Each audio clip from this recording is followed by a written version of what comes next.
ხელოვნების მუზეუმში საერთაშორისო პლენერი მშვიდობისთვის 2025-ის ფარგლებში შემაჯამებელი გამოფენა გაიმართა. წარმოდგენილი იყო ხელოვანების ნამუშევრები, რომლებიც აჭარაში 4-9 აგვისტოს პერიოდში სხვადასხვა ლოკაციაზე შექმნეს. პროექტი შავი ზღვის ქვეყნების მხატვართა საერთაშორისო გაერთიანება პლენერი 20-ის და საქართველოს მხატვართა კავშირის ერთობლივი ორგანიზებით განხორციელდა. მასში მონაწილეობდნენ ხელოვანების სხვადასხვა ქვეყნიდან, ასევე აჭარაში მცხოვრები და აფხაზეთიდან იძულებით გადაადგილებული მხატვრები.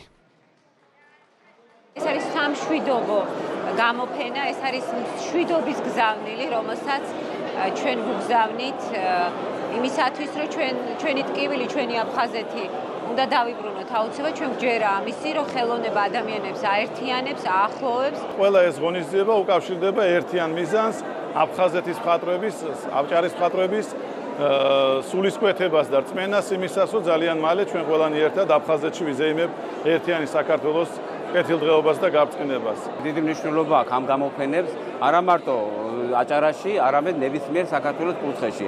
ასევე ჩვენ ვაწყობთ გამოფენებს კუთხეში, ესპანეთში, ჰოლანდიაში, პლენერები კეთდება და მათთან ურთიერთობა და გაცნობა ხდება. როგორც დესპანები ისე დავდივართ და ვაგვარებთ ამ საქმეს. ამიტომ მე ვფიქრობ, ძალიან დიდი მნიშვნელობა აქვს, ეს უნდა მრავალჯერ ჩატარდეს